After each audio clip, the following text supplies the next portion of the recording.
Class number 56। आज भारत की मिट्टी पूरी तरह खत्म हो जाएगी।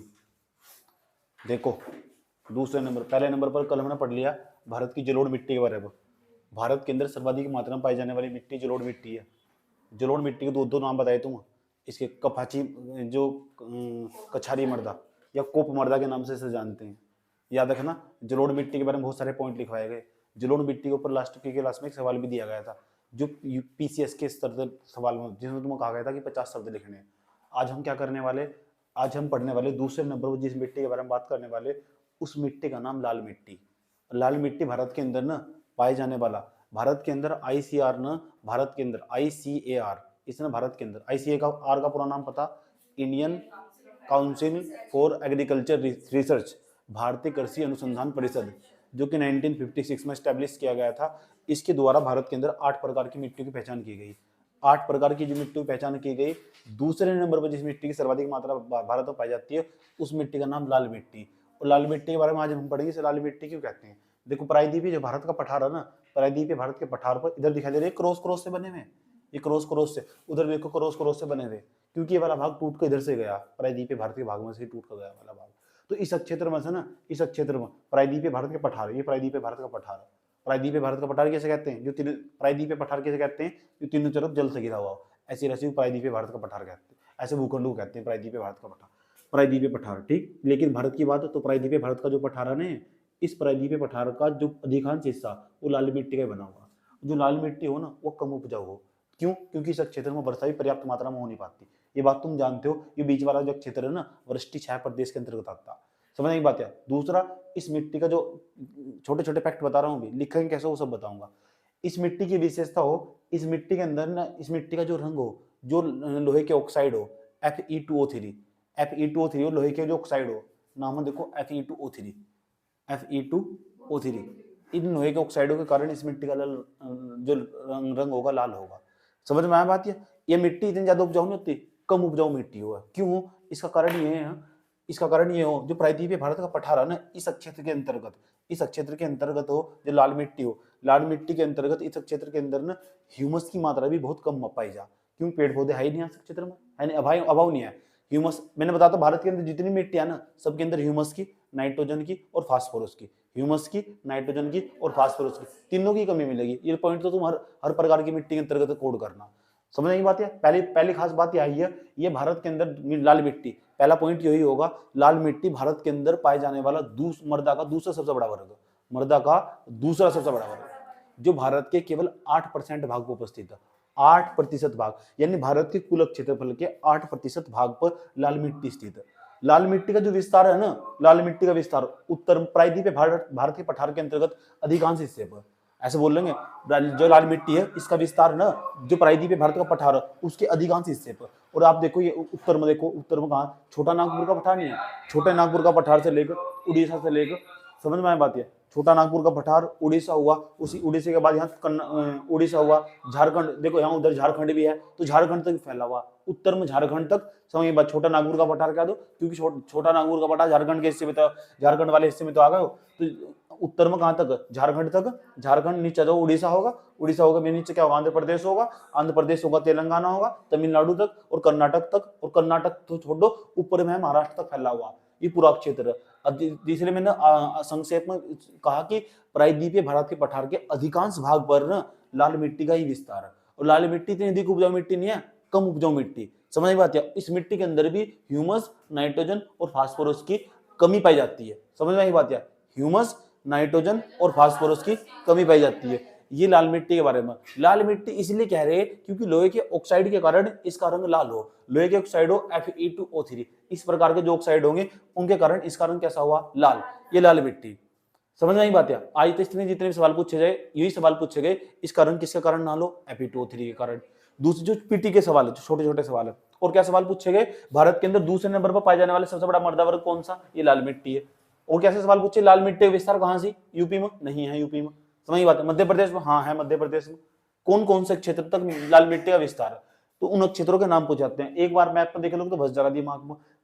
महाराष्ट्र में है, महाराष्ट्र का जो विदर्भ क्षेत्र, हाँ वहां भी है लाल मिट्टी का विस्तार। ये तो काली मिट्टी, इसके बाद में काली मिट्टी पढ़ाऊंगा। इतनी बात बताओ समझ में आई नहीं तो अपनी कॉपी में हेडिंग बना लो, लाल मिट्टी। कॉपी में हेडिंग बनाओ लाल मिट्टी।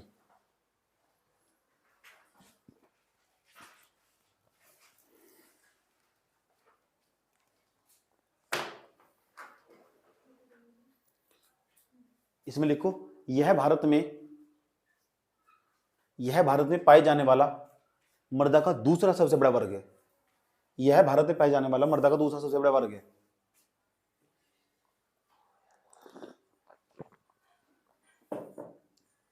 यह भारत में पाए जाने वाला मृदा का दूसरा सबसे बड़ा वर्ग है।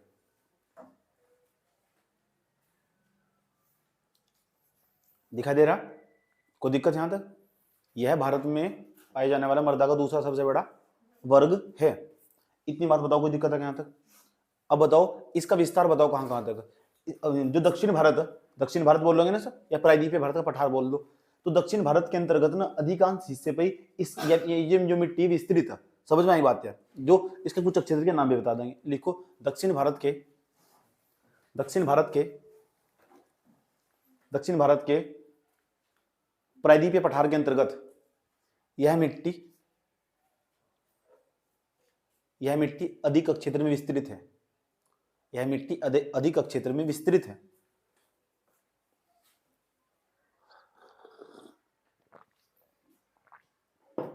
कोई दिक्कत?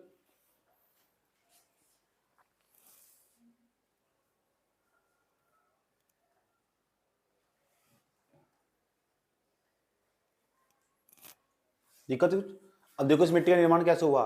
जो प्राचीन चट्टानें थी ना, उसके अंदर अपरदन और अपक्षय की क्रिया के परिणाम स्वरूप इनका इस मिट्टी का निर्माण हुआ। देखो इस मिट्टी का निर्माण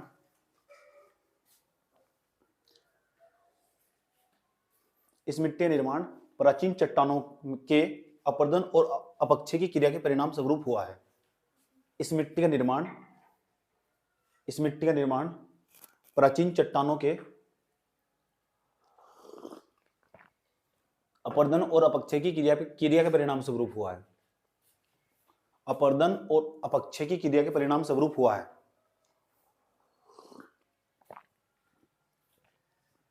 अपरदन और अपक्षय की क्रिया के परिणाम स्वरूप हुआ है। सिंपल।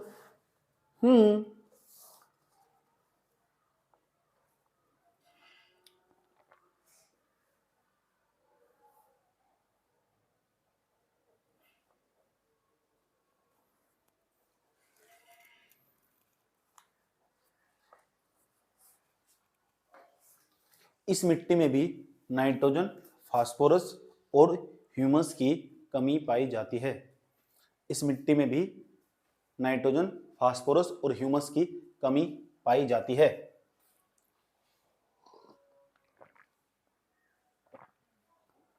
इस मिट्टी में भी नाइट्रोजन, फास्फोरस और ह्यूमस की कमी पाई जाती है।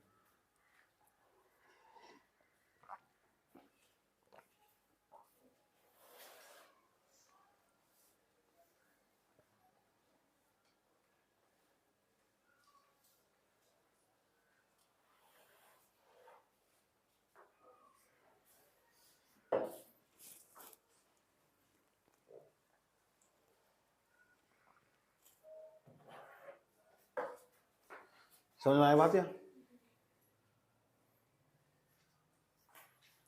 अब इसमें क्या हो, इस मिट्टी के अंदर चूने की कमी पाई जा, और जहां चूने की कमी पाई जाएगी ना, वो मिट्टी हो जाएगी अम्लीय, और जो मिट्टी हो जाएगी अम्लीय तो कम उपजाऊ होगी। बात समझ में आई बात? या दोबारा बैठ समझ लो।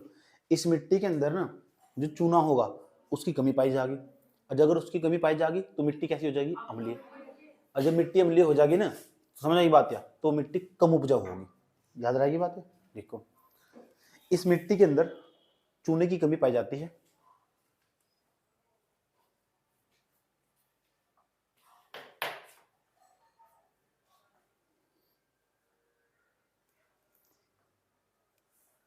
इसलिए यह मिट्टी अम्लीय होती है। चूने की कमी पाई जाती है, इसलिए यह मिट्टी अम्लीय होती है।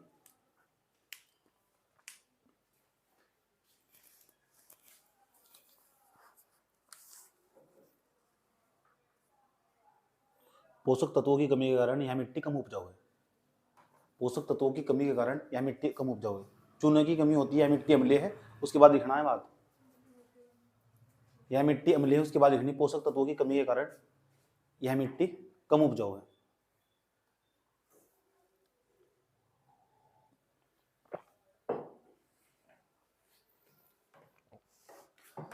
तुम छुपा ना सकोगी मैं वो राज हूं।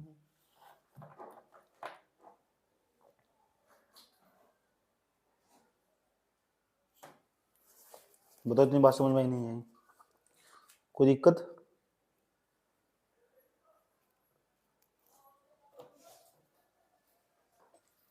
और सुनो,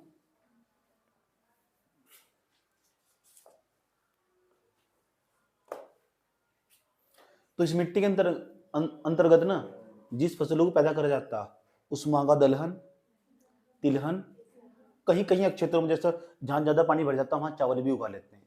दलहन, तिलहन, चावल, दलहन, तिलहन और चावल और मोटे अनाज, बाजरा हुआ, सरसों हुआ, समझ आई बात है? ठीक, इनके सबकी खाद्यान्न फसलें अलग होगी, ये हम बताएंगे। खाद्यान्न फसलें गेहूं की बात, गेहूं की, चावल की बात करते हैं, समझ में आया बात है? तो ज्यादातर यहाँ मोटे अनाजों की खेती की जाती है इसके अंतर्गत। क्यों? मिट्टी कम उपजाऊ हुआ, मिट्टी ना अम्लीय हो चुकी। मिट्टी अम्लीय क्यों हो चुकी? चूने की पर्याप्त मात्रा में कमी है इसके अंदर, समझ आई बात? लवण अधिक मात्रा में पाए जाएंगे इसके अंदर। क्या पाए जाएंगे? सोल्ट पाए जाएंगे मिट्टी के अंदर, समझ में आया बात है?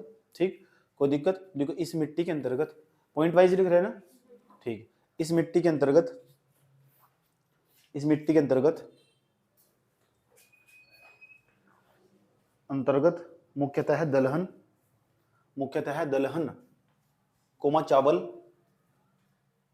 इस मिट्टी के अंतर्गत मुख्यतः है दलहन कोमा चावल और मोटे अनाज की कृषि की जाती है।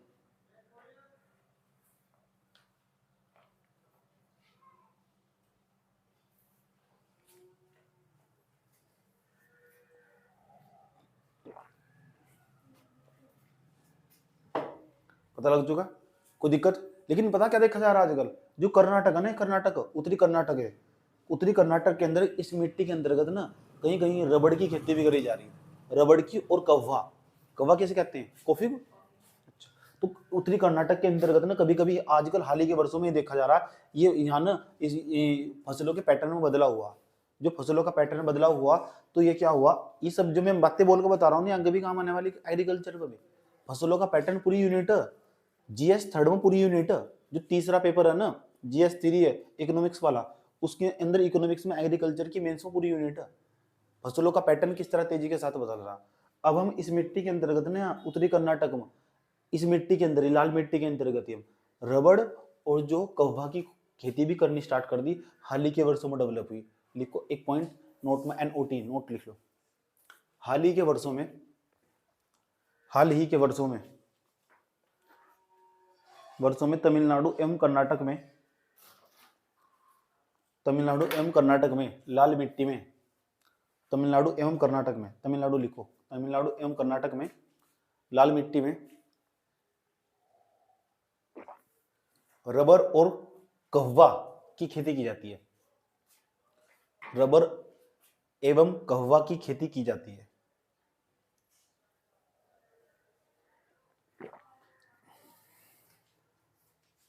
रबर एवं कहवा की खेती की जाती है। कोई दिक्कत? इतनी बात बताओ, समझ में नहीं आई? कोई दिक्कत? तो भारत के अंदर पाए जाने वाले दो मृदा वर्ग आपने पूरी तरह पढ़ लिया। अच्छा, मैंने लिखवाया इस मिट्टी का रंग लोहे के ऑक्साइड के कारण लाल होता है। एक लाइन ये भी लिख दो, इस मिट्टी का रंग लोहे के ऑक्साइड Fe2O3 के कारण लाल होता है। इस मिट्टी का रंग लोहे के ऑक्साइड Fe2O3 के कारण लाल होता है। दुनिया से शिकायत क्या करते, तूने छोड़ दिया रे मेरा साथ, तेरी बात निकली, तेरी बात निकली सच।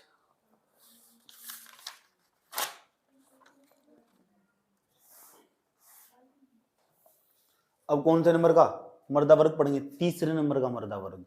समझ नहीं आया? जिस तक कई सवाल पूछे गए, समझ में आया बात? या एक भी सवाल जितना मैंने लिखवाया इस तक कभी बाहर आ नहीं सकता। और इतना कंटेंट सफिशिएंट, इसमें से 50% भी याद रहेगा, दैट्स एनफ। याद रही बात या ठीक। उसके बाद तीसरे नंबर का जो सबसे बड़ा मर्दा वर्ग आने वाला, उसका नाम है काली मिट्टी। ये देखिए काली मिट्टी। अच्छा, मैं इसके विस्तार नहीं लिखवा, मैं ऐसा मानकर चल रहा हूँ, तुम्हें पता होगा कहाँ कहाँ विस्तृत है, मैप देखकर ज्यादा अच्छा अंदाजा लगा जा सके। समझ में आया बात है? अगर पेपर में आया तो ऐसे मैप थोड़े बनाओगे, समझ ही बात है। इतना मैप बनाने में टाइम लगा जा, फटाफट लगाना पड़ा वहाँ 33 स्पीड से बनाना पड़ा मैप, इतना सुंदर थोड़ा इसका जादोगे मैप को, किसी की हिम्मत नहीं है। तीसरे नंबर पर जाओ। आज तक वैसे यूपीएससी ने पूछा भी नहीं सवाल, उसे बता इतनी बदतमीजी खिलना तो टाइम लग जाएगा, समझ में। तीसरे नंबर का अब हम तीसरे नंबर पर पढ़ने वाले हैं हम तीसरे नंबर पर काली मिट्टी। ये रही आपकी काली मिट्टी, ध्यान से सुने ना, काली मिट्टी। काली मिट्टी से जो भी सवाल पूछे जाएंगे, कल मिट्टी वाले सवाल किसने भेजे थे? तेने भेजे थे ना, शाबाश, वेरी गुड, अच्छा काम करा। इसे कहते हैं परफेक्ट स्टडी। समझ में आई बात है? साथ साथ एक्सपेरिमेंट करना सीखो, इस लड़की से जाए तो तुम सीख सकते हो। समझ में आई बात है? जो अच्छा काम करोगे ना उसकी तारीफ होगी। यहाँ कभी नपनी जो घना होगे ना तुम, तो ऐसे ही मार मिलने वाली तुम। समझ में आया? लापरवाही नहीं चलेगी, नहीं चलेगी, नहीं चलेगी, ठीक। चलो और सुनो। अच्छा, काली मिट्टी का ना अलग अलग जगह अलग अलग नाम है। इसे रेगूर मिट्टी भी कहते हैं। रेगूर रेगूर मिट्टी भी इसे कहते हैं। अंतरराष्ट्रीय स्तर पर इसका एक अलग ही नाम है। जो यूक्रेन के आसपास वाला क्षेत्र है ना, उस क्षेत्र के अंतर्गत चेरनोजम नाम से जानते हैं इस मिट्टी को, चेरनोजम। हाँ, अरे कई बार प्रश्न में पूछा गया, चेरनोजम अंतरराष्ट्रीय स्तर पर। हमारे देश में नहीं, यही मिट्टी यूक्रेन वाले क्षेत्र के आसपास उस किस्म चेरनोजम के नाम से जानी जाती है, चेरनोजम। तो अंतरराष्ट्रीय स्तर पर हम तो कहते हैं काली मिट्टी या रेगुर मिट्टी, लेकिन कुछ लोग इसे ना बाहर वाले लोग चेरनोजम नाम से जानते हैं, चेरनोजम, चेरनोजम, रेगुर मिट्टी। रेगुर मिट्टी का ना, जो रेगुर मिट्टी काली मिट्टी की खास बात है, इस मिट्टी का निर्माण ना बेसाल्ट चट्टानों से हुआ। ये भी सवाल पूछा जाता, याद रखना, कौन सी मिट्टी कौन सी चट्टानों से बनी हुई। तो जो काली मिट्टी ने, इसका निर्माण भारत के अंदर बेसाल्ट चट्टानों से हुआ। कुछ लोग कहते हैं ज्वालामुखी था किसी जमाने में, और जो ज्वालामुखी था ना वो धीरे धीरे समाप्त हो चुका। ये यहाँ लोनार झील भी है, वो क्रेटर से निर्माण हुआ उसका, वो पहले मैंने तुम्हें पढ़ाया। कैसा माना जाता है इस जमाने में ना, किसी जमाने में ज्वालामुखी था ना, फिर वो धीरे धीरे विलुप्त हो चुका, और विलुप्त हो चुका उसके शायद उसके अंदर तो जो चट्टानें निकली होगी वो बेसाल्ट की चट्टानें थी, उनके टूटने फूटने से जो मिट्टी बनी होगी, शायद ये काली मिट्टी की खास बात है। इस रेगुर मिट्टी के साथ साथ ना आप कपासी मिट्टी भी के नाम से जानते हैं, क्योंकि इसके अंदर कपास की खेती बड़ी मात्रा में की जाती है। ये देखो महाराष्ट्र के अंदर काली मिट्टी का सबसे ज्यादा क्षेत्र, पूरा महाराष्ट्र, पूरा बॉम्बे काली मिट्टी पे बसा हुआ, ये समझ लो। समझ में आ बात है महाराष्ट्र। लेकिन कपास की खेती सबसे ज्यादा की जाती है गुजरात के अंदर। भले ही काली मिट्टी सबसे ज्यादा किसके पास हो, महाराष्ट्र के अंदर, लेकिन कपास की खेती जो की जाती है किसके अंदर की जाती है, गुजरात के अंदर। समझ में आया बात है? तो गुजरात के अंदर सबसे बड़ी मात्रा में कपास हो, कपास क्या हो, रुई हो। समझ में आया बात है? रुई को तुम देख सकते हो जब तुम्हें सर्दी लगती हो ना, आसपास जो तुम रजाई ओढ़ते हो, समझ बात है, अभी उतारी होगी रजाई दो चार दिन पहले, उसके अंदर जो रुई भरी हुई, कपास से भरी हुई, वो सारी इन पौधों पर उगती होगी। यहाँ इस मिट्टी के अंदर ही पैदा हो कपास हो। मिट्टी ने बहुत चिपचिपी हो, और बहुत ज्यादा उपजाऊ भी हो जाए मिट्टी, बहुत चिपचिपी भी हो, हर प्रकार की खेती के लिए उपयुक्त हो या मिट्टी। समझ बात है? इसमें तुम कैसी भी खेती कर लो। समझ में आया बात है? ऐसा माना जाता है ये मिट्टी, ये भी बहुत उपजाऊ मिट्टी हो। जलोढ़ मृदा के बाद काली मिट्टी दूसरे नंबर की उपजाऊ मिट्टी। समझ में आया बात है? ठीक, इतनी बात बता दो, समझ में आई नहीं है? अभी और भी बात करेंगे सर। नाम पता लग चुका, कपासी मिट्टी भी इसे कहते हैं, रेगुर मिट्टी भी, चेरनोजम भी इसे कहते हैं। मिट्टी का निर्माण कैसे हुआ, बेसाल्ट चट्टानों के टूटने से। वे बेसाल्ट चट्टानें कहाँ से आई, ज्वालामुखी के अंदर से जो लावा निकला होगा, शायद उनसे बेसाल्ट चट्टानें निकली हो, और उनका टूटने के बाद हमें इस मिट्टी का निर्माण हुआ हो। ऐसा मैं नहीं कह रहा, ऐसा वैज्ञानिकों का मत है। समझ में आए बात ये? अब हम कौन कहने वाले, हमारे तो इतनी औकात ही नहीं है। समझ में आया बात है? वैज्ञानिकों खुद का ही कहना कि अरे शायद इस मिट्टी का जो निर्माण है ना बेसाल्ट चट्टानों से हुआ होगा। ये बेसाल्ट चट्टानें ज्वालामुखी के फटने से आई होगी। जैसे महाराष्ट्र के अंदर लोनार झील है ना, लोनार झील पूरी की पूरी क्रेटर में स्थित है। वो क्रेटर में शायद टूट को बहुत बड़ा ज्वालामुखी था किसी जमाने में, ऐसी टूट फूट को जो मिट्टी बनी, उसी मिट्टी का नाम काली मिट्टी। काली मिट्टी कपास की खेती के लिए उपयुक्त मानी जाती है। कपास की सबसे ज्यादा जो खेती होती है यहाँ होती है गुजरात के अंदर। लेकिन मिट्टी कहाँ सी सबसे ज्यादा कपास की खेती के लिए, महाराष्ट्र के अंदर। दोनों सवाल डिफरेंस, और दोनों में डिफरेंस करके सवाल पूछ चुका। समझ आई बात है? सवाल देखना तुम्हारी प्राथमिकता होगी, टॉपिक बाद में पढ़ना, सवाल पहले देखना।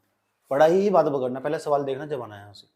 समझ नहीं बात है, नहीं तो बियॉन्ड भाग जाओगे इसके, सोचोगे पता नहीं कितना बड़ा सिलेबस होगा। इसलिए जब भी टाइम फुर्सत मिले ना, तो इंटरटेनमेंट करने की जगह चैप्टर के सवाल देख लो। समझ नहीं बात है, जब भी फुर्सत मिला तो फुर्सत भी इस तरह की लेनी। समझ बात नहीं है कि फुर्सत मिली और गाना सुनना स्टार्ट कर दिया। इंटरटेनमेंट भी पढ़ाई वाला होना चाहिए। समझ में आई बात है, काली मिट्टी के फोनों में फीड करके सवाल गाने बना लो उनके, और कानों में फोन लगा लो। समझ में आया बात है? इतनी बात बताओ समझ में आई नहीं आई? कोई दिक्कत? चलो हेडिंग बनाओ, ब्लैक सॉइल, काली मर्दा।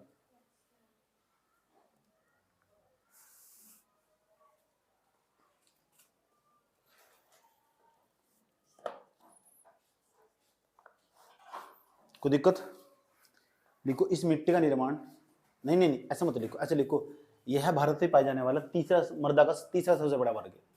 यह भारत में पाए जाने वाला मर्दा का तीसरा सबसे बड़ा वर्ग है। यह भारत में पाए जाने वाला मर्दा का तीसरा सबसे बड़ा वर्ग है।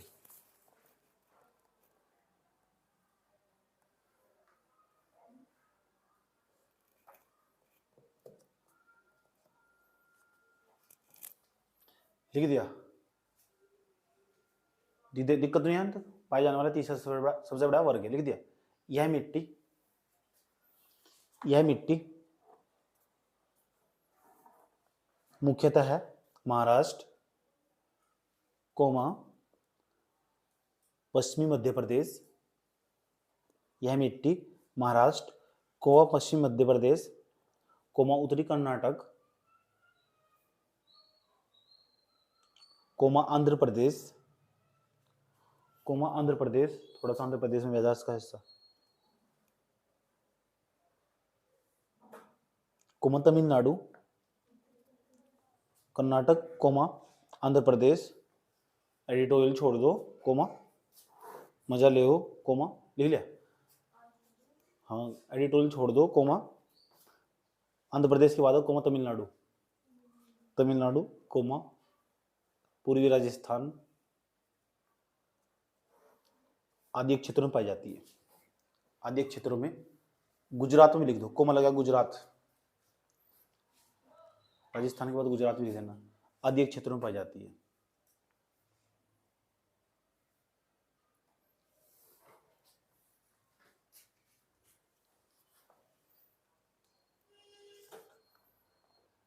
लिख देना। इस मिट्टी का निर्माण बेसाल्ट चट्टानों के टूटने से हुआ है। इस मिट्टी का निर्माण बेसाल्ट चट्टानों के टूटने से हुआ है। इस मिट्टी का निर्माण बेसाल्ट चट्टानों के टूटने से हुआ है। इस मिट्टी का निर्माण बेसाल्ट चट्टानों के टूटने से हुआ है।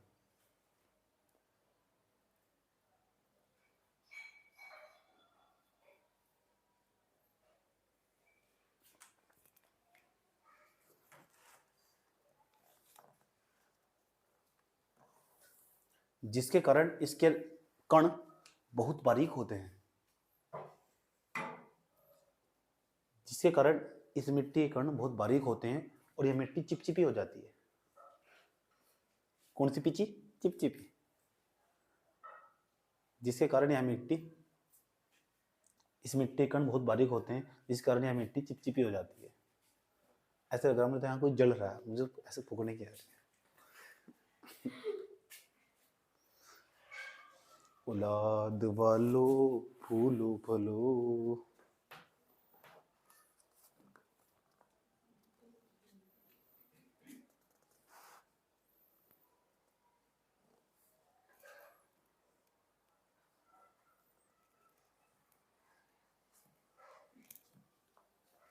समझ में आया बात है?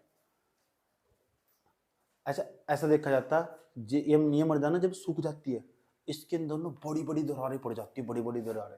तुमने एक फोटो देखा होगा, मैंने उस पर लगा रखा था, वो जब सूखा पड़ने वाला एक बूढ़े से का फोटो लगा रखा था, वृद्ध व्यक्ति का, लाठी लेकर बैठा होता, उसकी जमीन फटी हुई थी सारी सारी।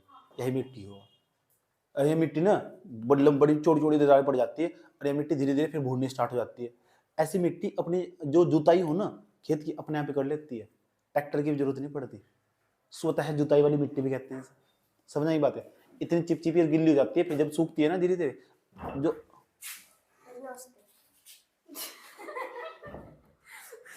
कितना गुस्सा आया होता है।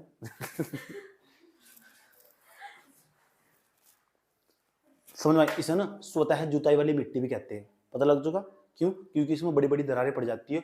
और ये मैंने कहा बेसाल्ट चट्टानों की बनी हुई हो, भूलना मत बिल्कुल भी, क्योंकि मैं सारा सुनने वाला हूँ अभी। ये मिट्टी बेसाल्ट चट्टानों की बनी हुई हो, और ये मिट्टी के अंदर ना बड़ी बड़ी दरारें पड़ जाती है, और जब ने ये टूटने लगती है धीरे धीरे, जैसे टूटने लगती है तो भुरभुरी हो जाती है, बहुत चिपचिपी गिल्ली टाइप की हो जाती है मिट्टी है। समझ में आई बात है? इसमें मुझे जुताई की जरूरत ही नहीं होती। लिखो अगला पॉइंट क्या लिखा भी, लिखो ये मिट्टी सूख जाने के बाद, सूख जाने के बाद इस मिट्टी में लंबी लंबी दरारें पड़ जाती है।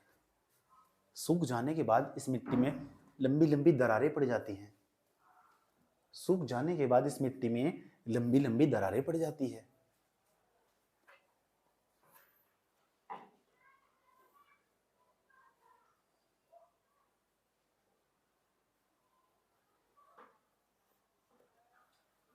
इसे स्वतः जुताई वाली मिट्टी भी कहते हैं। इसे स्वतः जुताई वाली मिट्टी भी कहते हैं। जदरिया जीनी रे जीनी रे जीनी, आंखें भीनी रे भीनी रे भीनी, याद जीनी रे जीनी, खो गया गम हो गया, वक्त से चुराया था जो, अपना बनाया था जो, जदरिया जीनी रे जीनी रे जीनी, आंखें भीनी रे भीनी रे भीनी। इतनी बात बताओ समझ में आई नहीं आई? कोई दिक्कत यहाँ तक? इस मिट्टी का जो कलर हो ना काला, टिटानिफेरस के कारण हो। टानीफेरस क्या? टिटानिफेरस के कारण ये लवण हो। टिटानिफेरस, टिटानिफेरस लवणों के कारण, टिटानिफेरस लवणों के कारण इस मिट्टी का रंग लाल होता है, काला होता है। लिखो टिटानिफेरस लवणों के कारण इस मिट्टी का रंग काला होता है। हर टाइम मजाक के बुढ़ बनना आता है। समझ में आ बात? टिटानिफेरस लवणों के कारण, ये नहीं लिखना, ये भी तो लिख दिया।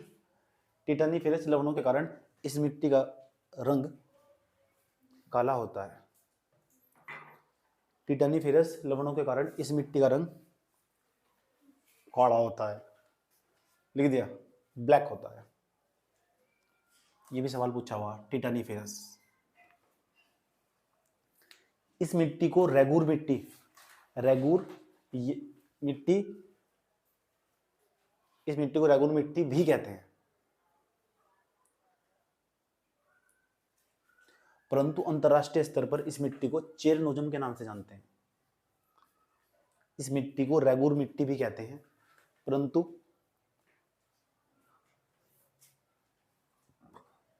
इसे अंतरराष्ट्रीय स्तर पर चेरनोजम के नाम से जानते हैं।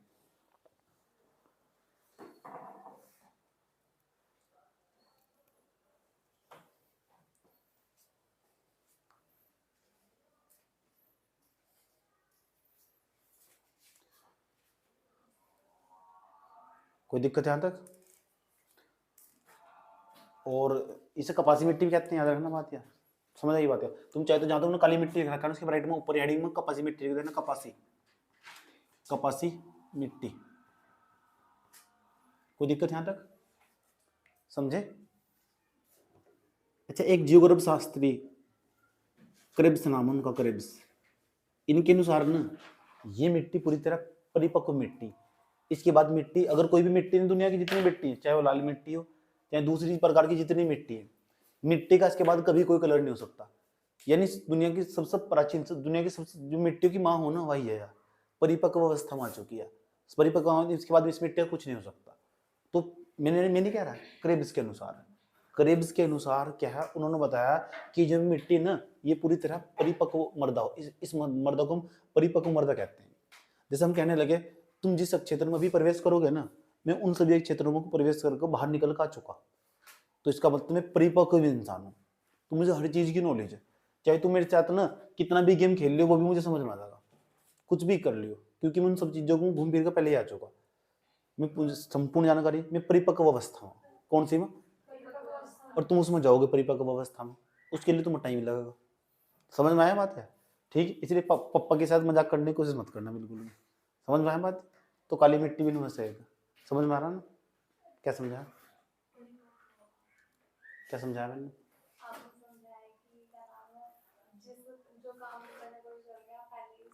हाँ, चक्कर में नहीं पड़ना फालतू में। समझ में आता?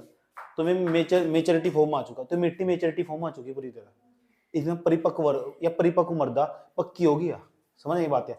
इसके बाद मर्दा दुनिया की मिट्टी भी इसका दूसरा रूप भी बनागा नहीं, ये मर्दा का लास्ट रूप हो। समझ बात है? एक इंसान कितना बदलेगा, कितना बदलेगा, मैं बदल के इतना ही हो चुका, बस मैं ऐसा बन चुका, इसके बाद में नहीं बदल सकता बिल्कुल भी। ये मेरी लास्ट स्टेज थी। समझ बात है? मैं घाट घाट का पानी पिया है, दूसरी भाषा में, गाँव की भाषा में इस तरह से कहते हैं, घाट घाट का पानी पी लेना। तो करेबिस के अनुसार ये कहना है उसका कि उन्होंने जो मिट्टी ये पूरी तरह परिपक्व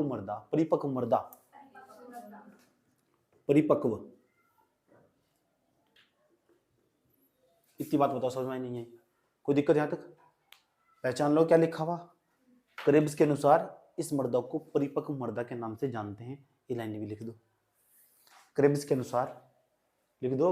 ऐसे न सो, यहाँ से रात भर जागती हो, यहाँ पे सोती हो आकर। उनको बोलो जल्दी सो जाया करेंगे।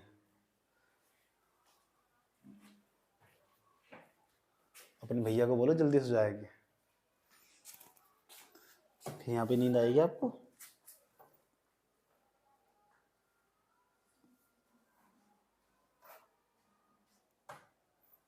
क्या कह रहे हो? फालतू बोल रहे हो।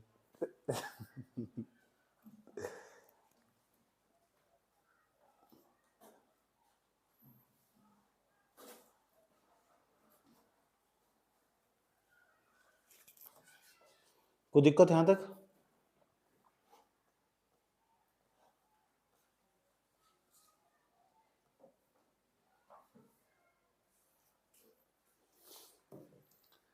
इस मिट्टी की खास बात, और इस मिट्टी के अंदर नमी जल धारण करने की क्षमता सबसे ज्यादा होती है।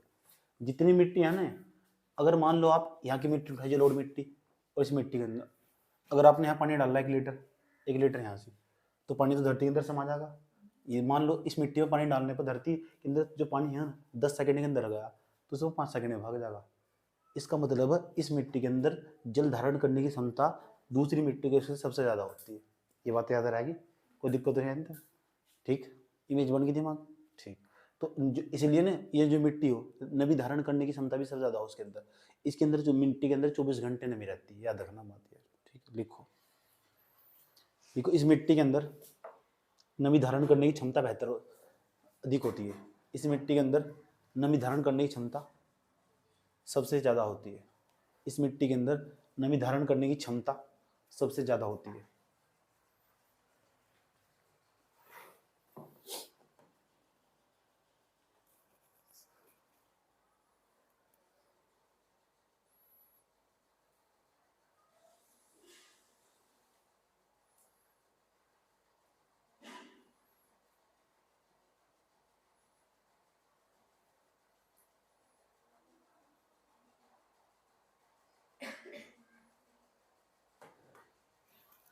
इतनी बात बताओ, समझ में नहीं आई?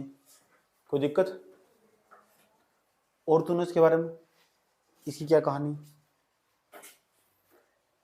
इस मिट्टी के अंदर ना, ये तो मिट्टी है, नाइट्रोजन, फास्फोरस और ह्यूमस तीनों कमी होती है। लिखो, इस मिट्टी में भी नाइट्रोजन, फास्फोरस और ह्यूमस की कमी होती है। इस मिट्टी में भी नाइट्रोजन, फास्फोरस और ह्यूमस की कमी होती है।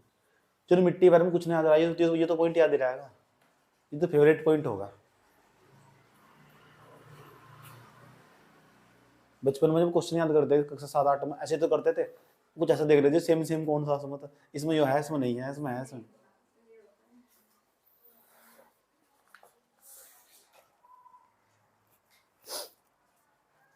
समझे? तो सुधर जाओ भाई, सुधर जाओ।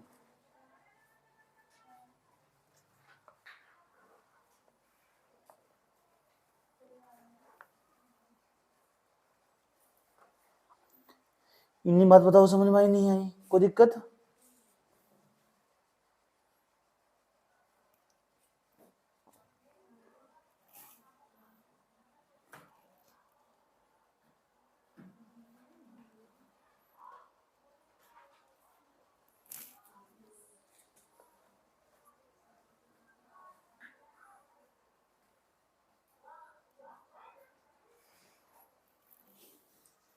समझ में आया? तो जो मृदा होती है ना, कपास की खेती के लिए उत्तम मानी जाती है। लिखो, यह मृदा कपास की खेती के लिए सबसे उत्तम मानी जाती है। उत्तम मतलब अच्छी। यह मृदा कपास की खेती के लिए सबसे उत्तम मानी जाती है। यह मृदा कपास की खेती के लिए सबसे उत्तम मानी जाती है। यह मृदा कपास की खेती के लिए सबसे उत्तम मानी जाती है।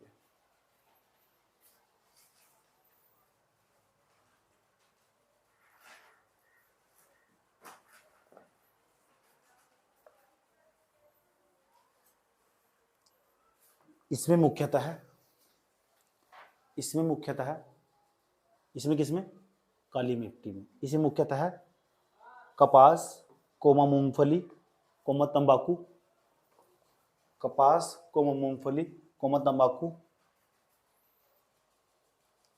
गन्ना कोमा लगा गन्ना, दलहन एवं तिलहन, गन्ना कोमा दलहन एवं तिलहन,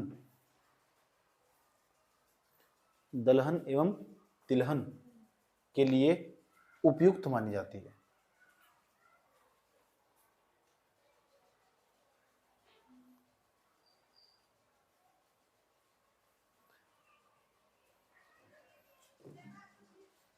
है समझ में?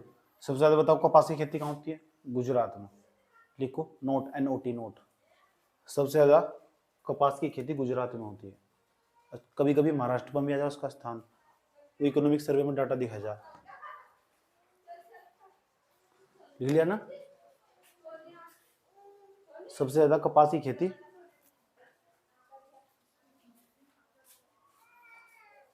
कहाँ होती है? गुजरात में। यही एक होमवर्क दे रहा हूं, तुम पढ़ ना घर से। बीटी कपास क्या हो? बीटी कपास पता क्या हो? एक तो कपास, जब कपास की बात कर ही रहे तो सुन लो कपास की बात। आजकल हमने एक नया का जेनेटिक इंजीनियरिंग का प्रयोग कर ना, हमने क्या करा, बीटी कपास बनाया। जो हमारा ट्रेडिशनल कपास हम यूज करते थे ना, उस पर इधर तो पाकिस्तान से, इधर पाकिस्तान, इधर ईरान, इधर इराक, तो ईरान के और पाकिस्तान के पास था ना, टिड्डियाँ उड़ जाती, टिड्डियाँ।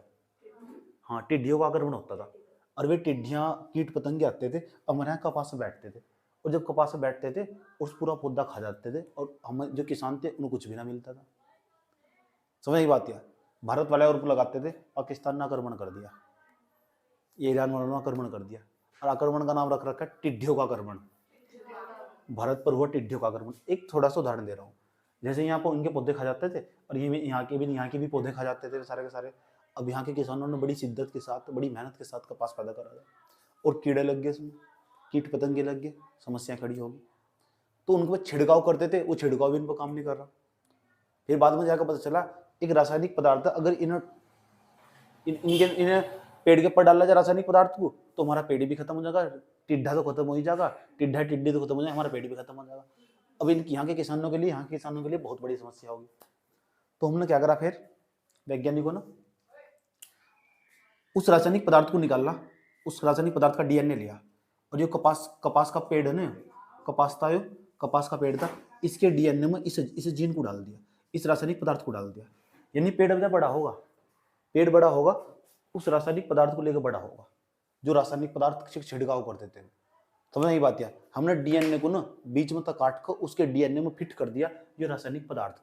अब पेड़, अब जो वो बीज, एक नया बीज तैयार कर दिया, जिसे हम बीटी कॉटन के नाम से जानते हैं, बीटी कपास के नाम से जानते हैं।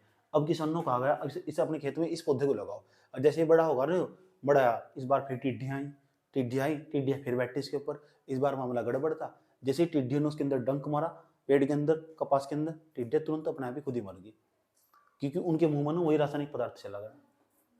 तो साइंस इतना आगे पहुंच चुका, तरक्की कर गया। तो तुम्हें पढ़ना बीटी कपास क्या है, यूट्यूब पर डालकर पढ़ना बीटी कपास क्या है। बीटी कपास तो UPSC सवाल पूछ चुका है। बीटी कपास हल्का हल्का समझ में आया? समझ ही बात है, ठीक। जब साइंस एंड टेक्नोलॉजी पढ़ाएंगे तो वहाँ विस्तार पूर्वक समझाएंगे तुम, विज्ञान एवं प्रौद्योगिकी विषय में। ये छोटी सी झलक थी, समझ में आया बात है? अभी काली मृदा के बारे में इतना इफेक्ट बहुत है। अब काली मृदा के बाद हम किस पे चलने वाले? मरुस्थलीय मृदा पे चलने वाले, और फिर लेटेराइट मिट्टी पे चलने वाले। इतनी बात बताओ, समझ में नहीं भाई? कोई दिक्कत? इससे पहले हम चलते हैं, पता कौन सी मृदा? उसका नाम लेटेराइट मृदा, लेटेराइट। समझ में आया बात? या अच्छा, लाल मिट्टी पढ़ा दी ना मैंने। अब कॉपी में हेडिंग बना लो, लेटेराइट मिट्टी, लेटेराइट मिट्टी। तो साथ साथ सुनो, देखो ये दिखाई दे रही रेड कलर वाली मिट्टी है, ये भी लाल जो मिट्टी है ना, जो बीच की लाल मिट्टी, उसका ही एक रूप है। पहली बात है, पहला पॉइंट लिखो, ये भी लाल मिट्टी का ही एक रूप है। देखो यहाँ कहाँ पाई जा रही, इस क्षेत्र में दिखाई दे रही लाल मिट्टी है, वो भी लेटराइट मिट्टी है। सब मिकिर की पहाड़ियों पर और सिविलों के पठार पर जो पाई जा रही, ये सब ये लेटराइट मिट्टी जो कि लाल मिट्टी का ही एक रूप है। इतनी बात बता समझ। दूसरी सबसे बड़ी खास बात है, यह स्थानबद्ध मृदा। स्थानबद्ध का मतलब बाहर नहीं निकल रही, बिल्कुल भी देश से बाहर नहीं जा रही, बिल्कुल भी लैंड लॉक एरिया में पाई जा, अंदर अंदर पाई जा। देखो बिल्कुल अंदर अंदर है ये जो मिट्टी ना, कुछ मिट्टी ऐसी देश से बाहर निकल जाती है हमारा, जैसे लेटराइट मिट्टी ना, ऐसी मिट्टी नहीं है किसी देश की सीमा टच करती हो, यहाँ मिल जाएगी इधर। देखो ये जो मिट्टी ना, ये मिट्टी यहाँ मिलेगी पाकिस्तान में मिलेगी, ये मिट्टी यहाँ मिलेगी पाकिस्तान में मिलेगी, ये मिट्टी यहाँ मिलेगी पाकिस्तान में मिलेगी। लेकिन एकमात्र ऐसी मिट्टी इधर नहीं मिलने की, तुम इधर नहीं मिलने कहीं दूसरे देश में नहीं मिलने की, इसलिए स्थानबद्ध मृदा बोलते हैं। क्या मतलब चेहरा देख के समझना क्या कुछ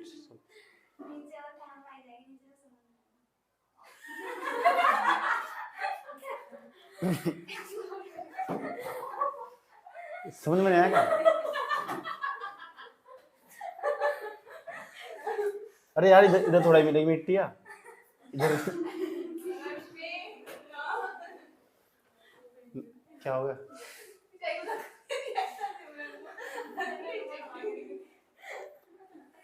यहाँ कहाँ मिलेगी मिट्टी? जब मिलेंगे ये भी तो मुझे स्थानबद्ध मृदा कह रहे हैं।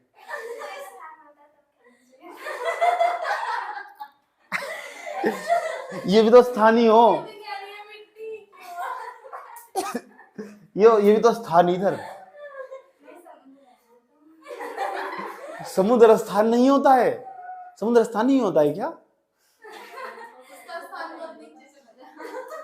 समुद्र का? अरे समुद्र भी तो स्थान ही होता है। हाँ, स्थान का मतलब क्या हो? क्या हो स्थान? स्थान ये भी स्थान, हर जगह स्थान हो, कहीं स्थान का मतलब देता थोड़ा ही हो ये भी स्थान है। बात समझ में बात? या तो ये एक प्रकार की स्थानबद्ध मृदा। दूसरे नंबर पर ये लाल मिट्टी का ही एक दूसरा रूप है। किस कौन सी मिट्टी का? लाल मिट्टी का ही दूसरा रूप है। और क्या खास बात है, ये मृदा ना वही पाई जाती है जहाँ उष्णकटिबंधीय क्षेत्र हुआ जाता है। ये सारा उष्णकटिबंधीय क्षेत्र के अंतर्गत ही तो आगा। समझ में ये बात? या उष्णकटिबंधीय क्षेत्र के अंतर्गत इसका निर्माण होगा जो अधिक वर्षा वाला क्षेत्र होगा।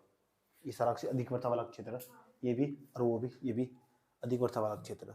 3-4 बात विशेषता बता दी मैंने। पहले नंबर पर मैंने कहा लाल मिट्टी का ही एक रूप, दूसरे नंबर पर स्थानबद्ध मृदा, तीसरे नंबर पर उष्णकटिबंधीय क्षेत्रों में इसका विकास हुआ जहां अधिक वर्षा होती है, जैसे पश्चिमी घाट पर्वत और उड़ीसा वाला क्षेत्र, क्योंकि यहाँ चक्रवात के कारण वर्षा हो। उसके बाद शिलोंग का पठार हुआ और मिकिर की पहाड़ियां हुई। मिक्की माउस ने मिकिर। इतनी बात बताओ, समझ में नहीं आई? कोई दिक्कत यहाँ तक? ये बात बताओ, कोई दिक्कत है यहाँ तक? और दूसरा, इस मिट्टी का निर्माण किस प्रकार हुआ ये भी समझ लो। इस मिट्टी का निर्माण न निक्षालन की क्रिया के परिणाम स्वरूप हुआ। और निक्षालन की क्रिया बताई थी मैंने तुमको। जब निक्षालन की क्रिया क्या होगी, इसके अंदर जब पानी भर जाएगा, जैसे पानी भर जाएगा तो सिलिका जो होगी ना, सिलिका जिसे हम रेत कहते हैं, सिलिका और जो चूने की मात्रा होगी वो इसके अंदर नीचे चले जाते हैं। इस क्रिया को हम निक्षालन बोलते हैं, लीचिंग। जैसे मैं हमारे यहाँ जो मैं ज्ञान बांटता हूँ उसके अंतर्गत भी लीचिंग की क्रिया चलती है। मैंने तुम्हें समझाया, तुम धीरे धीरे जाकर कहाँ देते हो ज्ञान अपने घर में, और वे कहीं सुनकर कहीं और बताते हैं, वे सुनकर कहीं और बताते हैं, ऐसे चलते रहते हैं। तो ये ज्ञान का तो मूल स्रोत में ही, और फिर ज्ञान के अंदर लीचिंग की क्रिया चल रही है धीरे धीरे। जब मैं डिलीट हो जाऊंगा ना, फिर अगली जनरेशन आ गई, फिर तुम उसे बताइए, फिर अगली जनरेशन आ गई, तुम उसे बताइए, अगली जनरेशन आ गई, सही इस तरह बताइए। यही चलता रहेगा दुनिया में, आएगा। समझना ये बात है? इस तरह मर जाओगे तुम सब। कोई दिक्कत यहाँ तक? तो ज्ञान के अंदर लीचिंग की क्रिया, लेकिन यहाँ तो लेटराइट मिट्टी का निर्माण ही लीचिंग की क्रिया के कारण हुआ। लीचिंग का मतलब निक्षालन की क्रिया। कुछ किताबों में अपक्षालन भी लिखा हुआ, तो अपक्षालन का मतलब निक्षालन ही हो। देख कर डरना मत भी लोग। जब लिखा हुआ ना वहाँ निक्षालन, तो समझ जाओ हमने तो निक्षालन नहीं पढ़ा, तो अपक्षालन को निक्षालन समझ ले करो। समझ में आई बात? है सोच कर टिक मार दे करो। समझ में आया बात है? तो अब समझ में आया निक्षलन क्या होगा? इस मिट्टी का निर्माण निक्षलन की क्रिया के परिणाम स्वरूप हुआ। कहाँ कहाँ इस मिट्टी का विस्तार है? पश्चिमी घाट पर्वत हुआ, और उड़ीसा यानी छोटा नागपुर का पठार हुआ, और ये शिलोंग का पठार हुआ, और मिकिर की पहाड़ियां हुई, इसके अंतर्गत इसका विस्तार है। उष्णकटिबंधीय क्षेत्रों में जहां अधिक वर्षा वाला स्थान होगा वहां इसका निर्माण हुआ। निक्षालन की क्रिया के परिणाम स्वरूप ये मिट्टी इतनी ज्यादा उपजाऊ नहीं रह पाती, और ये मिट्टी अम्लीय हो जाती है। और अम्लीय मृदा ये बिल्कुल नहीं है कि उसके अंदर खेती नहीं होती, उसके अंदर खेती होती है। जैसे यहाँ ना मसालों की खेती की जाती है, ये गांव की पहचान है ना, ऐसा। इतनी बात बताओ, समझ में आई नहीं? कोई दिक्कत यहाँ तक? बात समझ में आ रही है? मैं तुमसे सुनने आ लिया हूँ, क्योंकि मैं इसके बारे में लिखवाऊंगा नहीं, मैं सारा बोल के बताऊंगा कैसे लिखना, फिर यूट्यूब से देख के लिख लेना। लिखवा दो आप। ठीक है, चल लिख लो।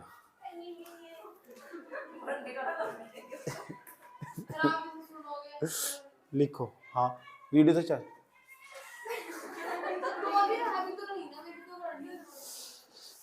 लिखो, ये बात जब सोचती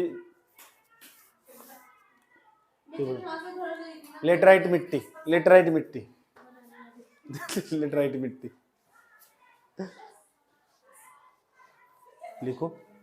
यह एक स्थानबद्ध मृदा है, यह एक स्थानबद्ध मृदा है, यह एक स्थानबद्ध मृदा है, स्थानबद्ध।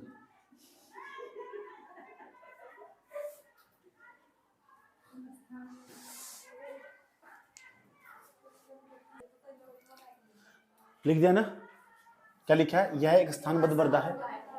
इस मृदा का निर्माण पता करा कैसे हुआ? निक्षालन की क्रिया के परिणाम स्वरूप। लिखो, इस मृदा का निर्माण, इस मृदा का निर्माण निक्षालन की क्रिया के परिणाम स्वरूप हुआ है।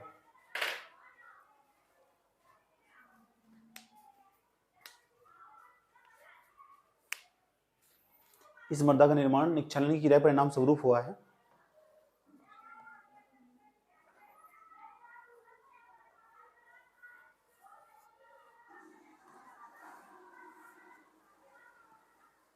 लिख दिया? निक्षालन की क्रिया के परिणाम स्वरूप हुआ है। इस क्रिया के कारण सिलिका और चूना, इस क्रिया के कारण सिलिका और चूना, इस क्रिया के कारण सिलिका और चूना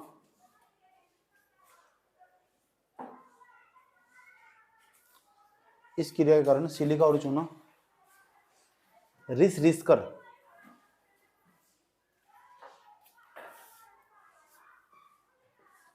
निचले क्षेत्रों में चले जाते हैं।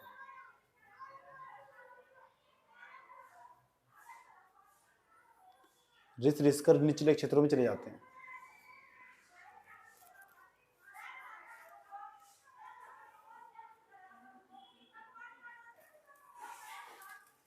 निचले क्षेत्रों में चले जाते हैं। को देख, यह मिट्टी अम्लीय हो जाती है, अम्लीय तथा अनुपजाऊ हो जाती है। यह मिट्टी अम्लीय तथा कम उपजाऊ हो जाती है, कम उपजाऊ हो जाती है। यह मिट्टी अम्लीय तथा कम उपजाऊ हो जाती है।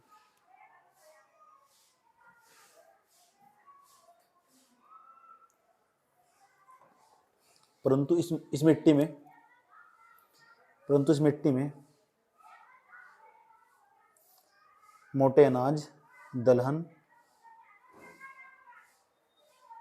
मसाले, मोटे अनाज, दलहन एवं मसालों की खेती की जाती है। मसालों की खेती की जाती है।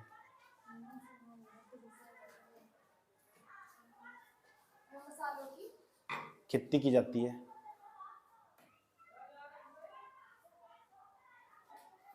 क्या है यार, क्यों लड़ रहे हैं? किस बात पर लड़ रहे हैं?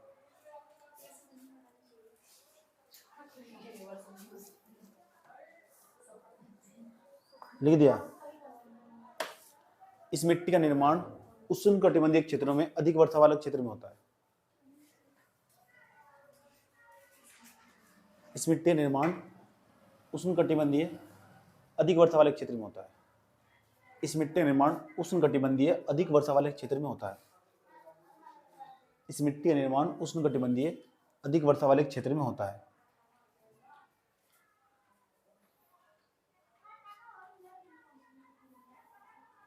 ठीक दिया?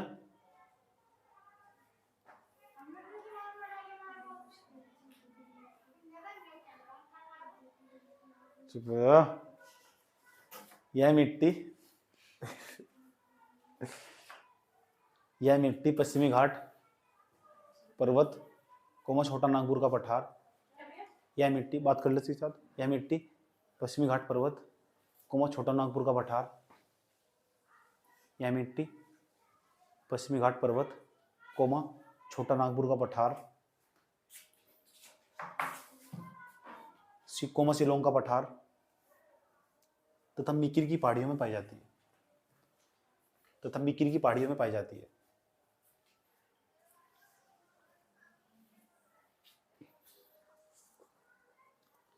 इस मिट्टी में भी नाइट्रोजन, ह्यूमस और फास्फोरस की कमी होती है। इस मिट्टी में भी नाइट्रोजन, ह्यूमस और फास्फोरस की कमी होती है। कमी होती है।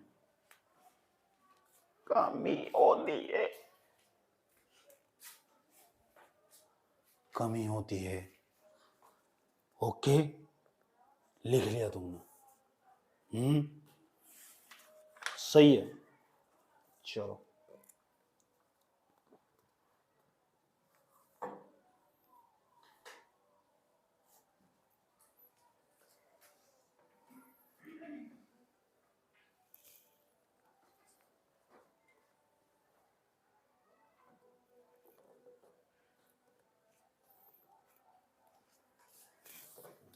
इतनी बात बताओ समझ में नहीं आई।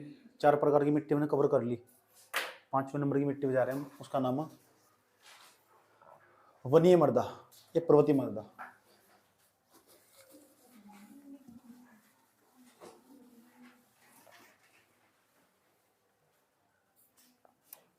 पांचवें नंबर की मिट्टी ने उसका नाम है पर्वतीय मृदा।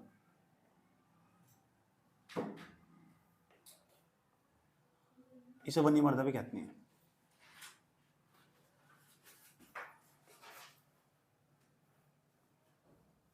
समझो उसके बारे में पहले। जो पर्वतीय क्षेत्र हो, पहली बात तो खास बात हो, जो पर्वतीय क्षेत्र हो ना, ये पर्वतीय क्षेत्र जम्मू कश्मीर हुआ, लद्दाख हुआ, हिमाचल प्रदेश हुआ, उत्तराखंड हुआ, सिक्किम हुआ, अरुणाचल प्रदेश हुआ। जो पर्वतीय क्षेत्र के अंतर्गत ना पर्याप्त मात्रा में वनस्पतियों की प्रचुरता पाई जाए। पर्याप्त मात्रा में वहाँ ना वनस्पतियाँ मौजूद होती है। अधिक मात्रा में वनस्पतियाँ मौजूद होती है। और जहाँ वनस्पतियाँ मौजूद होगी ना, पेड़ पौधे भी बड़ी मात्रा में मौजूद होंगे वहाँ, तो वहाँ ना बड़ी मात्रा में ह्यूमस की कमी तो होने की नहीं वहाँ। ये जो पर्वतीय मिट्टी ना, इसके अंदर ह्यूमस की ना अधिकता पाई जाती है। ये बात हमेशा याद रखना। समझ में आई बात है? क्योंकि वनस्पति की कमी नहीं है यहाँ से। इतनी बात बताओ समझ में नहीं आई। इस मृदा को ना हम जो पर्वतीय मृदा, इसे हम वनीय मृदा भी कहते हैं। वनीय मृदा क्या कहते हैं? पहले लिखो। यह मिट्टी वनीय मृदा के नाम से भी जानी जाती है। यह मिट्टी वनीय मृदा के नाम से भी जानी जाती है। यह मिट्टी वनीय मृदा के नाम से भी जानी जाती है। वनीय मृदा के नाम से भी जानी जाती है। मैं जो पिछले दिनों ते टकराया विचार। क्या होगा? गाना स्लो सुनाना है।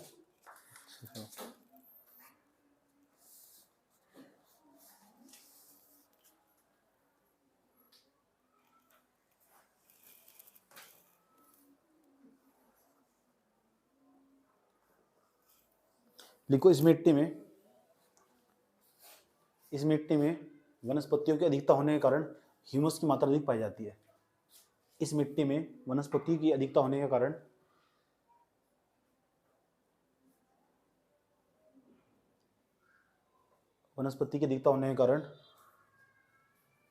ह्यूमस की मात्रा अधिक पाई जाती है। ह्यूमस की मात्रा अधिक पाई जाती है।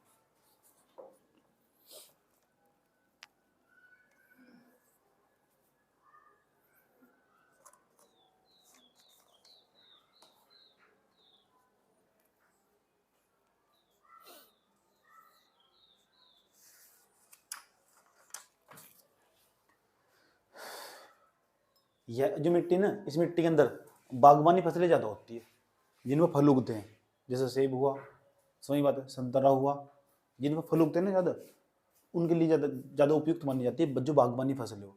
यह लिखो, यह मिट्टी बागवानी फसलों के लिए उपयुक्त मानी जाती है। यह मिट्टी बागवानी फसलों के लिए उपयुक्त मानी जाती है।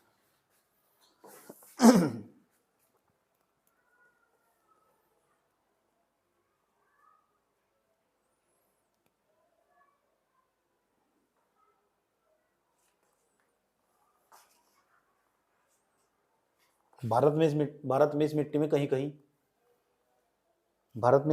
कहीं चाय कोमा कहवा कोमा मसाले, चाय कोमा कहवा मसाले की खेती की जाती है।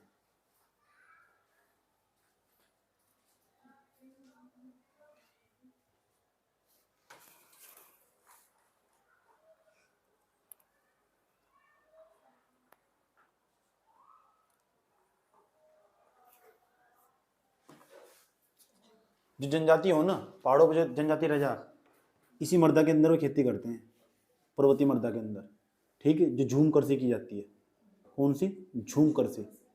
तो झूम कृषि के लिए जो मिट्टी उपयुक्त हो ना, वो पर्वतीय मर्दा ही हो, ठीक है। देखो झूम कृषि के लिए जनजातीय लोग झूम कृषि के लिए इसी मिट्टी का उपयोग करते हैं। जनजातीय लोग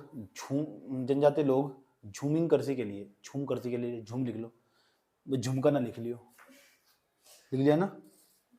झूम कृषि के लिए इसी मिट्टी का उपयोग करते हैं।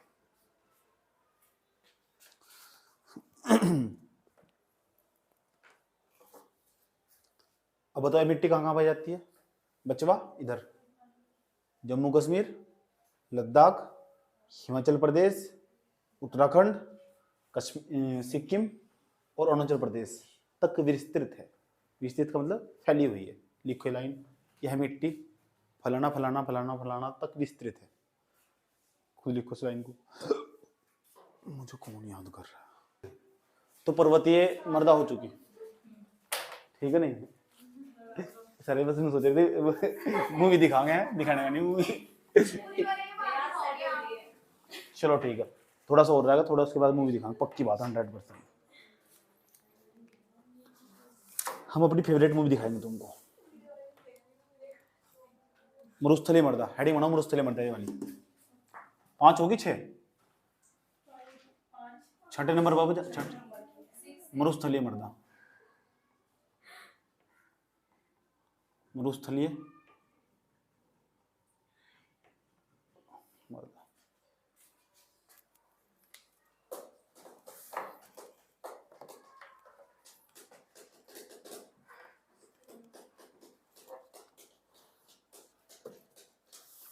मतलब समझो, इस मिट्टी की खास बात क्या हो, ये मिट्टी तो क्षारीय हो जा बड़ी मात्रा में। क्यों? कि इसमें केसिका की क्रिया प्रारंभ हो जा, और जब केसिका की क्रिया प्रारंभ हो जाएगी ना, तो जो चूना पत्थर होगा, चूना होगा, वो आकर मिट्टी के ऊपर ना बड़ी बड़ी पपड़ियाँ जम जाती है इसके ऊपर। समझ में आई बात? या वो मिट्टी को तोड़ने का काम करती है, बलुआ मिट्टी टाइप्स की हो जा, बहुत बड़ी बुरी होनी स्टार्ट हो जा। समझ में आया बात? या वाष्पीकरण की क्रिया तेजी के साथ होनी स्टार्ट हो जाए मिट्टी में, तो पानी बनकर ना पूरा वाष्प बनकर पूरा उड़ना स्टार्ट हो जाए। समझ में बात? या फिर ऐसी मिट्टी के अंदर ना मोटे अनाजों की खेती जाती है। जैसे सरसों के मामले, सरसों हुआ, सरसों के मामले में राजस्थान पहले नंबर पर, सरसों पैदा होगी यहाँ। तिलहन, दलहन, ऐसे जो मोटे अनाज होंगे उनकी खेती उसके लिए उपयुक्त मानी जाती है। और जो ना, जो मरुस्थलीय मृदा हो, इसका निर्माण वहीं होगा जहाँ 50 सेंटीमीटर से कम वर्षा होगी। समझने की बात है? जिस क्षेत्र में 50 सेंटीमीटर से कम वर्षा होगी ना, वहाँ जो मृदा पाई जाएगी उस मृदा को मरुस्थलीय मृदा कहते हैं। देखो, जिस क्षेत्र में 50 सेंटीमीटर से कम वर्षा होती है, जिस क्षेत्र में 50 सेंटीमीटर से कम वर्षा होती है,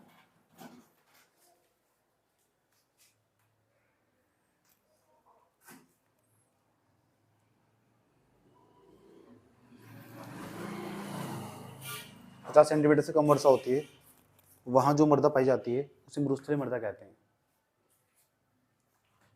वहां जो मृदा पाई जाती है उसे मरुस्थलीय मृदा कहते हैं। इस मृदा में केशिका की क्रिया प्रारंभ होने के कारण, इस मृदा में केशिका की क्रिया प्रारंभ होने के कारण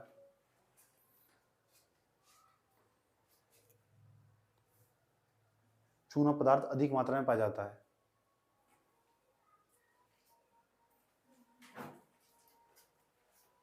किसी क्रिया प्रारंभ होने के कारण चूना, इस मिट्टी में केशिका की क्रिया प्रारंभ होने के कारण चूना पदार्थ अधिक मात्रा में पाया जाता है। चूना पदार्थ अधिक मात्रा में पाया जाता है।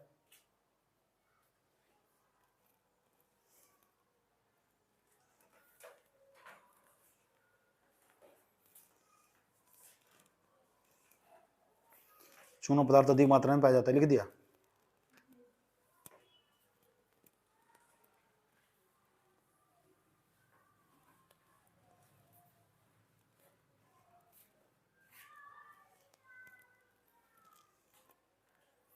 पाया जाता है इस मिट्टी में मोटे अनाज जैसे सरसों, दलहन, तिलहन आदि की खेती की जाती है।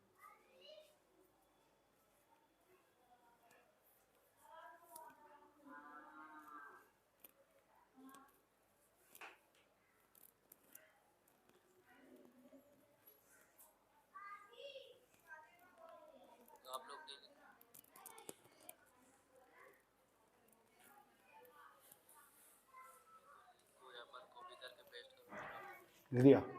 कोई दिक्कत यहां तक? यह मिट्टी Rajasthan, comma Gujarat, Rajasthan, comma Gujarat, comma दक्षिणी पंजाब, कोमा दक्षिणी पंजाब तथा हरियाणा के कुछ क्षेत्रों में पाई जाती है। तथा हरियाणा के कुछ क्षेत्रों में पाई जाती है।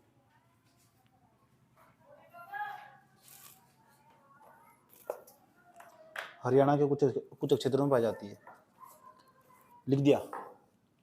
कोई दिक्कत?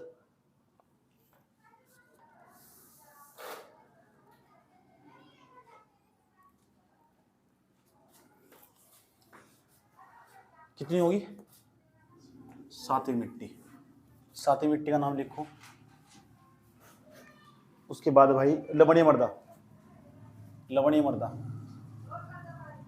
लवणीय मृदा, ये दूसरा नाम भी है इसका क्षारीय मृदा, क्षारीय मृदा।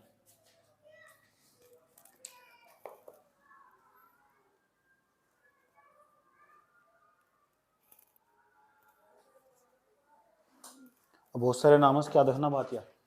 ठीक, भारत के कुछ क्षेत्रों में ना ये लवणीय मृदा पाई जाती है, कहीं कहीं क्षेत्रों में। जैसे इस क्षेत्र में मिलेगी लवणीय मृदा, इस क्षेत्र में मिलेगी, यहाँ गुजरात वाले क्षेत्र में थोड़ा, इस वाले क्षेत्र में मिलेगी, इस वाले क्षेत्र में, यहाँ से इस वाले क्षेत्र में मिलेगी, तटीय इलाकों में। समझ नहीं बात यार? लिखो, जहाँ समुद्र का पानी घुस जाता होगा उस क्षेत्र में। लिखो, लवणीय मृदा को क्षारीय मृदा, लवणीय मृदा को क्षारीय मृदा, कोमा रेही मृदा, रेहे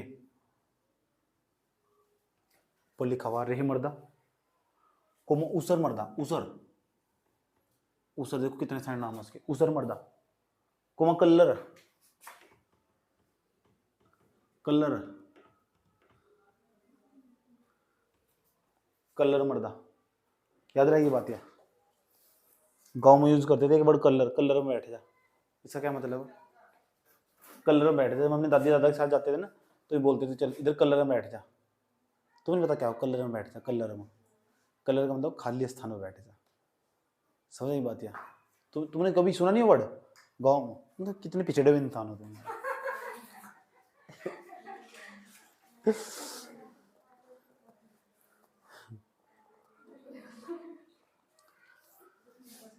लिखो, क्षारीय मृदा वहां पाई जाती है, क्षारीय मृदा वहां पाई जाती है जहां जल निकासी की सुविधा नहीं होती।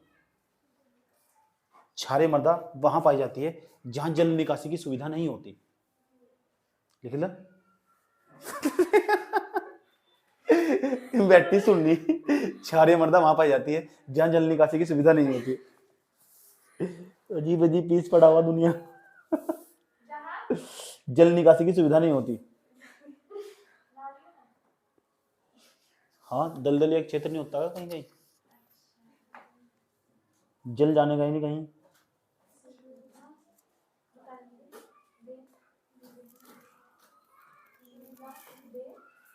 जल निकासी की सुविधा नहीं होती। यह मिट्टी गुजरात, पंजाब, हरियाणा और पश्चिमी राजस्थान तथा तटवर्ती क्षेत्रों में पाई जाती है। यह मिट्टी गुजरात, पंजाब, हरियाणा, पश्चिमी राजस्थान एवं केरल के तटीय क्षेत्रों में पाई जाती है। एवं केरल के तटवर्ती क्षेत्रों में पाई जाती है। पश्चिमी राजस्थान एवं केरल के तटवर्ती क्षेत्रों में पाई जाती है।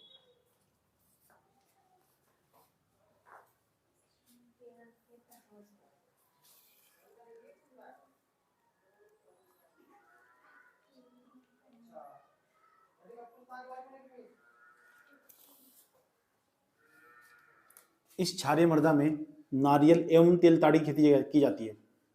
नारियल एवं तेलताड़ की खेती की जाती है। नारियल एवं तेलताड़ की खेती की जाती है। तेलताड़ की खेती की जाती है।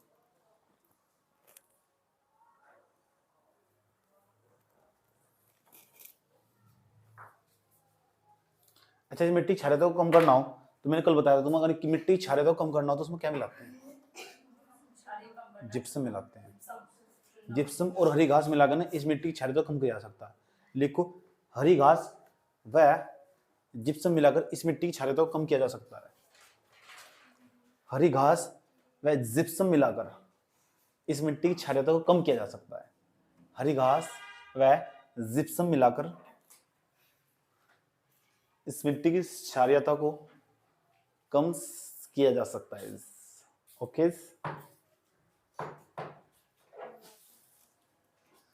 you have any problems?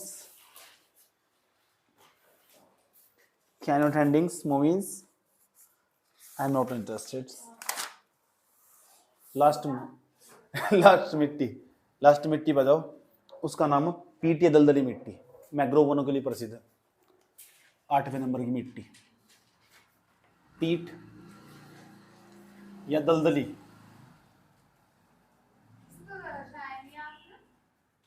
जगह ही नहीं आती, कहाँ कहाँ रहते हैं, माथे पर सत्ता से लगा। मूड नहीं है मेरा, मैं भी करूँ जो मेरा मूड हो। ये दुनियादारी की दौर हो जा फिर।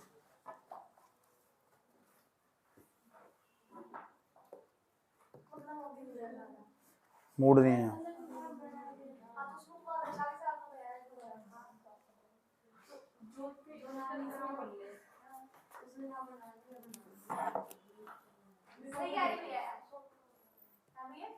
हाँ ना, इसी मिट्टी को देखो, सुनो पहले ध्यान लगा, कीचड़ युक्त मिट्टी हो या मैम प्लीज सुन लो, ये कीचड़ युक्त मिट्टी होगी, दलदली मिट्टी होगी। जैसे ये हुआ यहाँ से गुजरात का क्षेत्र हुआ, कच्छ वाला क्षेत्र, पश्चिम बंगाल वाला क्षेत्र हुआ है, दलदली क्षेत्र होगा। तो इस सबसे बड़ी खास बात होगी, इस मिट्टी के अंदर बड़ी मात्रा में सोल्ट पाए जाएंगे, नमक पाए जाएंगे, लवण जिसे कहते हैं वो पाया जाएगा। दूसरा, इसकी खास बात होगी, इस मिट्टी के अंदर ये मिट्टी बहुत अधिक मात्रा में एक तो अम्लीय होती है। कैसी होती है?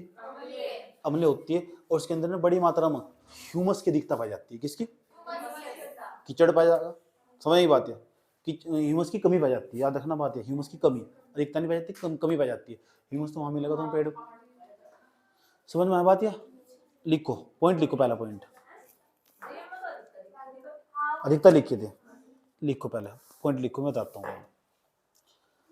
नंबर 1 पॉइंट लिखो, यह मिट्टी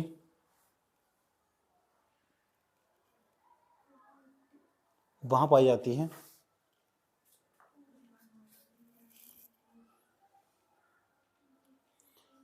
जहां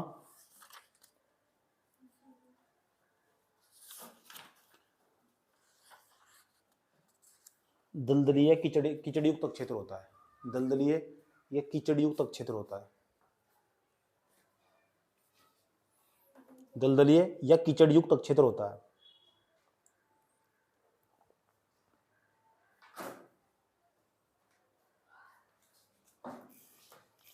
इस मिट्टी में नमक की भारी मात्रा पाई जाती है। इस मिट्टी में नमक की भारी मात्रा पाई जाती है, इसलिए इसे कारी मिट्टी भी कहते हैं। कारी, इसलिए इसे कारी मिट्टी भी कहते हैं। इस मिट्टी में नमक की भारी मात्रा पाई जाती है, इसलिए इसे कारी मिट्टी भी कहते हैं। इसमें ह्यूमस की प्रचुरता होती है। इसमें ह्यूमस की प्रचुरता होती है। इस दिमाग को अगर सही दिशा में लगाए ना तो आगे पहुंच जाएगा। समझ नहीं इतने घंटे तो चुप बैठ के कल नहीं आप सीखी एक तरह था कितना दूर करा मैं आप क्या बोलना था लास्ट टाइम मूड नहीं है, मैं एक बार बोल दोबारा नहीं बोलता। यह मिट्टी मैंग्रोव वनों के भैया प्लीज बोल दो ना। यह मिट्टी मैंग्रोव वनों के विकास के लिए उपयुक्त मानी जाती है। यह मिट्टी मैंग्रोव वनों के विकास के लिए उपयुक्त मानी जाती है। मैं एक बार और बोल दो। बोलता नहीं, जो करना कर। लिख दे मैं तो ना लिखा, मैं चेक करूंगा थोड़ी देर बाद। जिन्हें लिखा उसे पिटूंगा बढ़िया करके तमीज से। लिख देना यहां तक।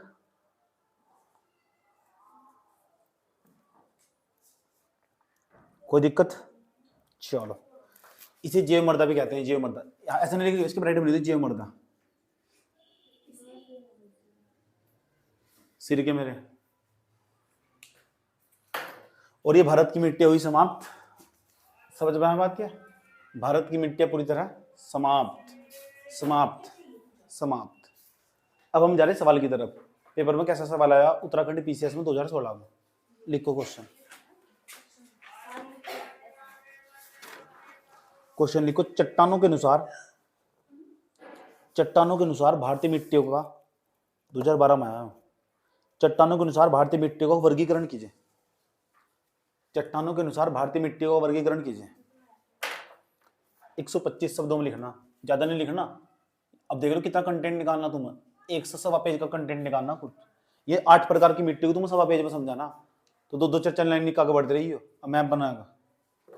समझ में आया बात? ये भारत की क्या लिखा? चट्टानों के अनुसार भारतीय मिट्टियों का वर्गीकरण कीजिए। अगला क्वेश्चन 125 शब्द लिखने 2012 उत्तराखंड पीसीएस। एक क्वेश्चन और लिखो। भारत में मिट्टी के प्रकार तथा वितरण बताइए। भारत में मिट्टी के प्रकार तथा वितरण बताइए। 50 शब्द लिखने इसमें। भारत में मिट्टी के प्रकार तथा वितरण बताइए। भारत में मिट्टी के प्रकार तथा वितरण बताइए। भारत में मिट्टी के प्रकार तथा वितरण बताइए। तीनों क्वेश्चन हो जाने चाहिए किसी भी हालत में। 50 शब्द, मामूली से 50 शब्द। इसमें इनके बारे में घर को तो लिखना है। 50 शब्द में लिख देगी तू कुछ भी। मतलब 50 शब्द में कैसे लिखना है यार? क्यों छोड़ रही? डायग्राम बनाया, 5-6 लाइन लिखनी। 5-6 लाइन में इन 8 के नाम भी लिख देने तू। आईसीआर ने भारत में 8 प्रकार की मिट्टी की पहचान की है। उनके नाम कुछ इस प्रकार है। ज्यादा बता सकते भारत के अंदर सर्वाधिक मात्रा में जलोढ़ मिट्टी पाई जाती है, सबसे कमी वाली मिट्टी पाई जाती है। इसकी विशेषता है। 5-7 लाइन लिखी, उसके बाद खेल खत्म। 50 शब्द हो ही जाएंगे।